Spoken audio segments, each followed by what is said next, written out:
Assalamualaikum warahmatullahi wabarakatuh. Para jamaah umroh KBU An-Nahdah semuanya yang dirahmati Allah.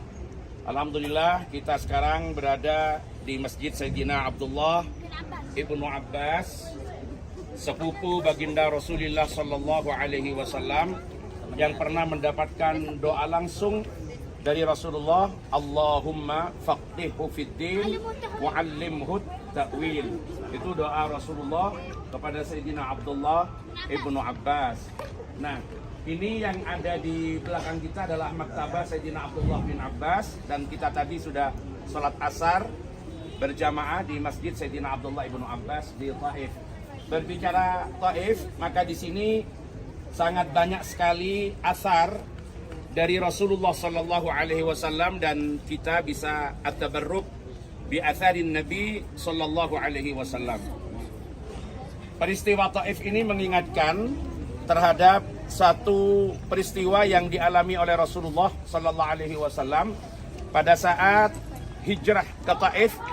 Sebelum Rasulullah hijrah ke Yathrib yang kemudian menjadi Madinah Al-Munawwarah, Rasulullah sebelumnya hijrah ke Taif. Pada saat hijrah ke Taif ini, Rasulullah ingin berdakwah, ingin mengajak masyarakat Taif untuk bersama-sama bertauhid kepada Allah Subhanahu wa Ta'ala. Rasulullah menemui 3 pembesar Taif, namanya Mas'ud, Habib, dan Abdul Lail. Rasulullah sampaikan tujuannya dengan baik, tapi ternyata disinilah ujian kesabaran Rasulullah Sallallahu Alaihi Wasallam, di mana ketika Rasulullah datang ke Taif dengan baik-baik, sudah berpamitan kepada pembesar suku Taif. Ternyata apa yang terjadi? Pembesar suku Taif itu mengajak dan memerintahkan kaumnya, masyarakat Taif, untuk berdiri di sepanjang jalan yang dilalui Rasulullah sambil melempari Rasulullah dengan batu. Dan itu kejadiannya namanya di Wadi Masna. Sebentar lagi kita akan tunjukkan tempat-tempat tersebut yang terkait dengan atharun Nabi Sallallahu Alaihi Wasallam. Di Wadi Masna itulah Rasulullah kemudian dilempari dengan batu oleh masyarakat Taif, sampai kemudian jidat Rasulullah ini mengalirkan darah, berdarah. Pada saat itu datanglah malaikat Jibril alaihi salatu wassalam, menunjukkan kehebatannya dan kekuatannya, menyampaikan kepada Rasulullah sebagaimana disampaikan oleh Asy-Syaikh Hudharibik dalam kitabnya Nurul Yakin fi Sirati Sayyidil Mursalin. Beliau menyampaikan, ya Rasulullah, amarani Rabbi an uti'aka fi qaumika lima sana'uhu lak. Ya Rasulullah, saya diperintah oleh Allah Subhanahu wa Ta'ala untuk mengikuti apapun yang akan panjenengan perintahkan kepada saya di dalam membalas perbuatan orang-orang Taif yang kurang ajar kepada panjenengan. Orang-orang Taif yang telah menyakiti Rasulullah dengan melempari Rasulullah dengan batu. Tetapi apa yang disampaikan Rasulullah kepada malaikat Jibril? Biarkan malaikat Jibril. Mereka berbuat seperti itu karena mereka tidak mengerti. Karena mereka tidak tahu. Kalau mereka tahu, mereka tidak akan berbuat seperti itu. Kalau mereka belum bisa menerima dakwah saya saat ini, mungkin anak-anak mereka. Kalau anak-anak mereka belum ikut, mungkin cucu-cucu mereka, mungkin cicit-cicit mereka. Dan ternyata subhanallah, kita saksikan tidak lama setelah itu, masyarakat Taif pada akhirnya juga bertauhid kepada Allah, beriman kepada Allah dan iman kepada Rasulullah Sallallahu Alaihi Wasallam. Disitulah kemudian malaikat Jibril kemudian menyampaikan, laqad shadaqa rabbuna alladhi wasafaka fi kitabihil karim bi raufir rahim. Maha benar Allah yang telah mensifati engkau di dalam Al-Quran dengan raufur rahim, dengan kelembutan dan kasih sayang yang ada pada Rasulullah. Di sini ada hikmah yang dapat kita ambil, bahwa perjuangan menegakkan kebenaran tidak akan luput dari tantangan, tidak akan luput dari hambatan, ada hinaan, ada kecaman. Tetapi Rasulullah dengan kekuatan dan kemampuan pengelolaan emosi yang sering kita sebut dengan self-regulation, mampu menata diri dengan baik, sehingga sedikit pun Rasulullah tidak marah diperlakukan seperti itu. Justru Rasulullah menunjukkan kelembutannya dengan kemuliaan akhlak, dan pada akhirnya orang Taif semuanya tunduk kepada Rasulullah Sallallahu Alaihi Wasallam.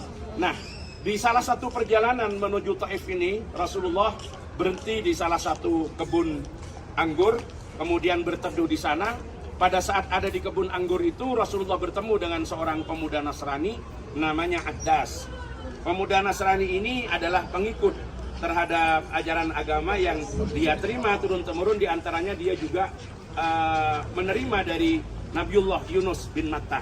Ketika Rasulullah menceritakan tentang Nabi Yunus dengan begitu detail cerita Rasulullah, maka pemuda tadi itu mengatakan, engkau bukan orang biasa dan engkau adalah orang terbaik yang ada pada saat ini. Karena tidak akan bisa bercerita seperti ini kecuali Nabi yang dipilih oleh Allah Subhanahu wa Ta'ala. Akhirnya pemuda tersebut kemudian bertauhid, mencium tangan Rasulullah, mencium lutut Rasulullah, dan kemudian mengaku beriman kepada Rasulullah. Nah, pemuda tersebut namanya adalah Addas, dan tempat pertemuan Rasulullah dengan pemuda tersebut sekarang diabadikan dengan ada prasasti dibangun masjid, namanya Masjid Addas, yang nanti akan kita kunjungi setelah kita berada di tempat ini.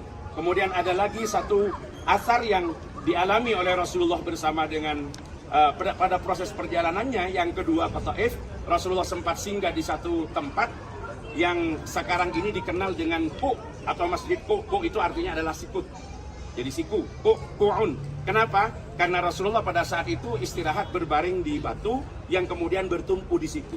Tapi kemudian ada mukjizat yang luar biasa di situ. Batu yang ditempati oleh Rasulullah ini seperti bantal.